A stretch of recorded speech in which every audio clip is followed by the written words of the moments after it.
What's going on, everyone? Welcome back. FantasyTeamAdvisors.com, bringing home the bacon NBA DFS video for this massive two-game Sunday slate for February 11th. We are back with another video. It's going to be probably a shorter video than normal. Again, there's two games. We'll go over some things. We'll look at some things, and that's it. We've got the Super Bowl going on for today. So if you have not already, I will link the Super Bowl betting guide there. Also, if you are part of FTA Plus, I will have some sports bets out there for the NFL Super Bowl. We're very excited for it. So down below, tell me who you think's going to win the Super Bowl and why. So that being said, if you've ever been here before, you know the drill. Anytime a video gets at least 50 likes, you leave a comment, you are a YouTube subscriber, you have a chance to win a free week of content. 100 likes is a chance to win a free month. 125 likes is a chance to win a free year. And if any of our videos ever get 150 or more likes, you leave a comment, you are a YouTube subscriber, you have a chance to win a lifetime pass, normally worth $499. On top of that, like the video, subscribe, and tell me who's going to score the most amount of DraftKings fantasy points on the slate tonight without going over. You will win a free week of content. If you get the player and the exact fantasy points correct, you'll win a free month of FTA Plus. Now, what I love about this is so many people are kind of in the same mindset. It's going to be this person or that person, and then it's completely somebody else all the time, it seems. But it's a fun game. It's super easy. Got to get in there. It helps the algorithm, and you guys can win some free content. So the majority of people yesterday were on Friday were all over Jokic to score the most. And he ended up scoring the ninth most. He only scored 49.5. The overall score for Friday was 67.5. So it just kind of goes with it. It's kind of what I feel. It's just a little bit of fun contest that we have. So on top of that, if you have questions, comments, concerns, you can get those down below. You can go check out our Discord channel. You can check out today's article in the description of this video. That is there for your guys' entertainment if you want. Again, there's only two games, so not a ton to go over. I don't know if we'll have an article today, but I will definitely try and see. So that being said, I know you guys are here. Let's take a look at the two games. Now, it depends on when you watch this video. It's early it's early games. Obviously, the Super Bowl is going to take over the world tonight. So we've got early games here, 2 Eastern and 3 Eastern. So the opening lines right now, we've got Boston -5 with the 224.5 over under. Sacramento versus OKC. OKC being a 4.5 point spread here. 239.5 over under. It's one of those days where I don't know if I'll be playing a ton. I probably put a lineup or two out, and that's basically it. Everything we focus on for this day for NBA will be tournaments. So, that being said, a lot of people like what we've done. I don't know about, we'll go through this a little bit and build a lineup. But yeah, it's going to be a really odd day, probably, if you're, want to take a back seat, don't want to play, completely fine. Focus on sports betting, focus on the NFL Super Bowl. So I do have those sports bets here, which, again, it'll be linked at the end of the video. So just looking at the two games, let's just look at Boston versus Miami right now. Coming through, Jimmy Butler is questionable, questionable for Sunday. So we will definitely see. Now, when you figure this out, so we've got games Sunday, Monday, Tuesday, Wednesday, Thursday. Then the All-Star break goes from, I believe, Friday through the next Wednesday. So we will take time to regroup during the break. We will probably start fantasizing about MLB, DFS, fantasy baseball, getting everything for you guys. So if you guys are interested in MLB, DFS, and you've never been to our channel or you haven't been to our channel since MLB season, click the link or any of the playlists on our channel here. Go to anywhere from like September to basically May and look at how we broke down every single day. Hopefully it helps you out and get you pumped up for MLB. So that means we are 2 weeks away from the first spring training game. very excited. We are 6 days away from pitchers and catchers reporting as well. So, that being said, Jason Tatum dominated Friday. That's what we're looking at. He's in a great matchup here. Butler's questionable. Tillman did get traded. He is a little bit hurt. He doesn't have a timetable for his return, so he will be out. So that will obviously open up like a Horford situation or, other situations here. Looking at other ones, yeah, that's basically it. Looking at the players that I feel confident about in this matchup, it's pretty much just a crapshoot for a 2-game slate. So I'm good with Tatum. I'm good with Adebayo. I'm good with Jaylen Brown, Porzingis. Butler, I don't know. They might rest him. Who knows? Looking at Tyler here, we're looking at Derek White, Holiday, Rozier, Horford, like I said. Caleb Martin I'm okay with. Jaime here I'd look at. The problem is the minutes are there. The fantasy points aren't there. He's had a bad game, then a good game, a bad game, and he hasn't hit value for a while. It's only 4,300 though. It would be a very cheap option if he gets in there. He gets 25 plus minutes. I would be okay with that. So it really depends on who you think you feel confident enough putting in there. Again, it's more of a tournament day. I wouldn't invest a ton of money into these lineups. So if you are building, take it easy a little bit today, I kind of feel. But we will still go through. We will still try and build something we can. Then you got Sacramento versus OKC. SGA makes sense. Sabonis makes sense. Fox, Holmgren, Jalen Williams, Giddey, Monk, Gordon Hayward getting traded.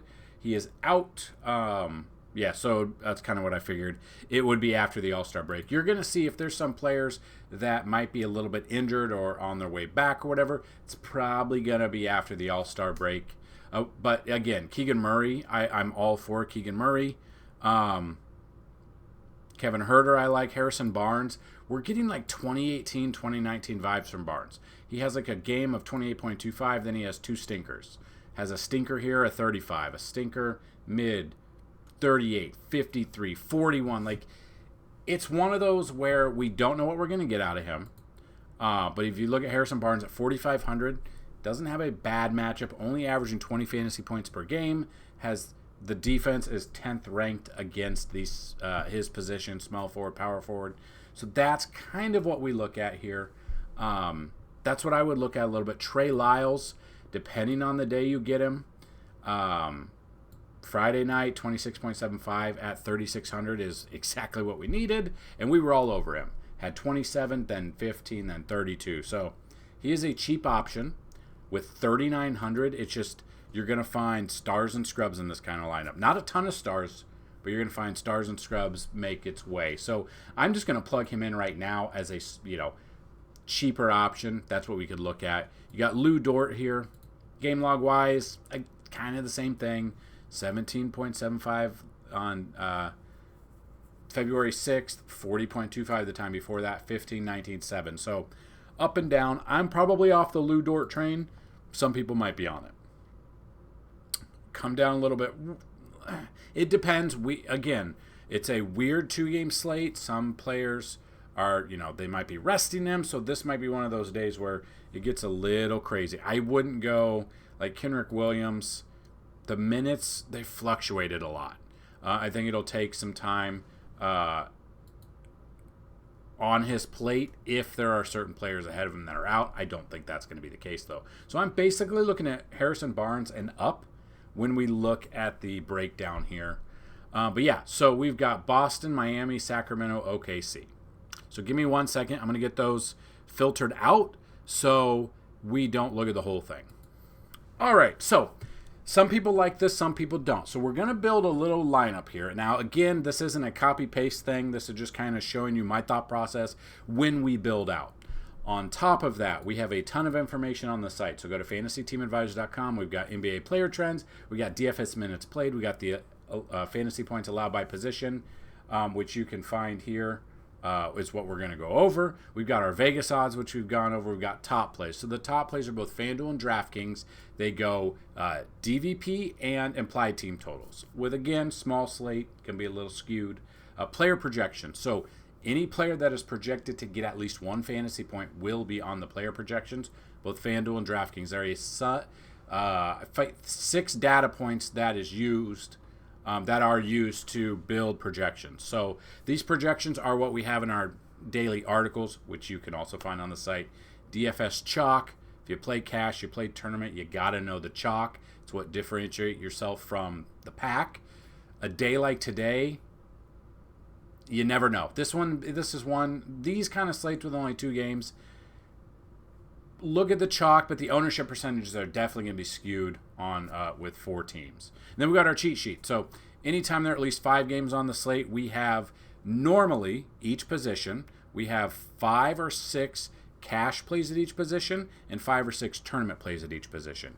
Below that, we have the leverage plays. You flip it, we've got DK tiers. We've got Fanduel and DraftKings optimal lineups, 1 cash, 1 tournament lineup for Fanduel and DraftKings. Again, this is not to buy lineups. These are lineups that start, a starting point. I wouldn't just copy paste the lineups. I would look at the lineups and I would build around them as well using all of the tools that we have, plus any tools that you may have made yourself. We are here to make you a better DFS player, not to sell you lineup, copy paste, and that's it. If you're looking for that, there's plenty of people on Twitter or X or Facebook or Instagram that you could probably buy those lineups, but they don't do the research. They don't do these videos. They don't put out all of this content or the resources that we do. So I do thank you very much for showing up here. If you got questions, again, get those down below. Let's help the algorithm find us. So, like I said, I got rid of all of the teams except the 4 teams that are playing. We can look at this and we'll go through here. So if we just look at this, and again, you can sort it however you want, but we can sort by largest. You see Boston gives up 51.2 fantasy points to the opposing team, to point guard. So Boston, that would be Miami. So point guard. We look at point guard. Who's it going to be? Do you believe in the revenge factor?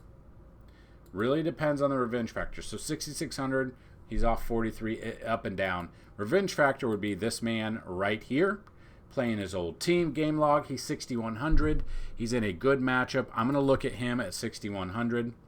We move to the shooting guard position. We've got Miami Heat, 44.8 fantasy points is what they're giving up. So the Heat are giving up 44.8 fantasy points. That's Boston in the same game. So Jaylen Brown, Derek White. Derek White, Friday night was our one of our core plays, and he came to the table with 22 fantasy points. Not my favorite. Jaylen Brown, we used him, but he was not a core, 31.25. So you're looking basically 34, 35 minutes, probably 32, 33 fantasy points. While it's not the best, he's got a fantastic matchup here. Then we go to the small forward position. Kings give up an average of 47.9 fantasy points per game to the small forward. So that brings us to OKC small forward. Jalen Williams dropped down 100 from his last start, 42.25. I'm okay with Jalen Williams. Seeing if he's played Sacramento this year, just to see if anything has happened in a previous matchup. He played them on the 14th, played them at Sacramento, went off for only 18 fantasy points in 29 minutes. Not the best matchup, but again, there's 2 games. Again, this is one of the, they played him on November 10th, 23.75. So he has not actually played them very well this season. So maybe you come down, you don't want to play Jalen Williams. Maybe you want to play Lou Dort. So if we look at what Lou did here against Sacramento, if he played them at all, I guess. Played him on the 14th, 31 fantasy points at 4,300. Played 32 minutes there. And then we come down to Sacramento prior to that again. Played 25 minutes, 26.5. At his price, this is why I tell you, we do a little bit more research. So right off the bat, you're probably like, Jalen Green, let's go. I'm going to throw in Lou Dort. I did say earlier that I didn't know. But again, I didn't dig into how the previous games have transpired with them. He's a cheap option, building just kind of like this lineup right here. We can still average 7,000 the rest of the way for center and so on. So we will definitely check out what center position ranked. OKC gives up 52.9 to the center, which Trey Lyles would be in good store for. He is power forward center eligible. So that's even better. So OKC gives up the most. Chet Holmgren, let's see. Okay, coming off 52 at 7,500, which I absolutely love. Let's see what he did last time against Sacramento. Down here on the 14th, 36.25. And then right here, he went for 24.25. So a couple of down games against them, but you can see he's coming off some really good stretch of games here. 35 here, but 50 plus in a few of the games. So I'm going to get Chet in there, even though he looks like the caveman from the Geico commercial. So we're still averaging 6,900 the last three. So if you want to go guard, you want to just look. Let's go all guards. You want to look at this. Malik Monk, a 5,700, 3150. He's had good matchups. He did 31 fantasy points in 20 minutes. 30. So the minutes are up and down. But yeah, is it going to be Malik Monk? Is it going to be Kevin Huerter? We don't know. So we look at this. Kevin Huerter really didn't do much past couple of games. It's probably Malik Monk. I'm probably in on him, which then bumps us up to 7,500 the rest of the way. If you want to look at a 7,500 guard, Jimmy Butler, if he's in there, I'm off Jalen Williams, Al Horford, Keegan Murray against OK. I want to see what he did against OKC. Was it the 14th? December 14th. 21.75, 5,900. He's dropped down to 5,000. And then we come down here. Did he not play? Yeah, he might not. Oh, there it is. 48.75. Is this where he did 11?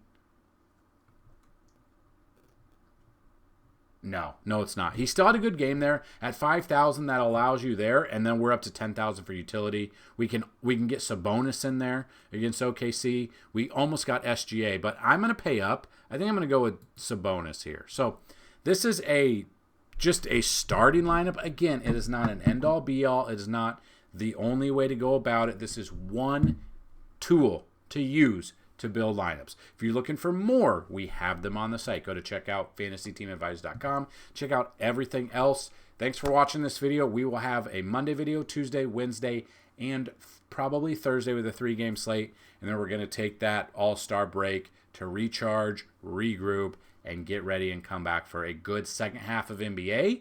But most importantly, the NBA comes back. MLB is right around the corner. So by the time the NBA comes back after break, MLB pitchers and catchers will already have reported. Soon, position players will report. Then we're going to start having spring training games. My suggestion, do not play spring training DFS. It is pretty much a crapshoot unless you can max out 150 lineups where all the Sharks play. You lose a lot of money that way. Your pitchers are going to throw 20 pitches. Your batters are going to maybe get one at bat. The big stars aren't going to play for a few weeks. And then we see that everyone is, normally I believe everyone's priced at like 4,500. Let's see if DraftKings has MLB yet. I don't know if they do. We can definitely see. Let's see.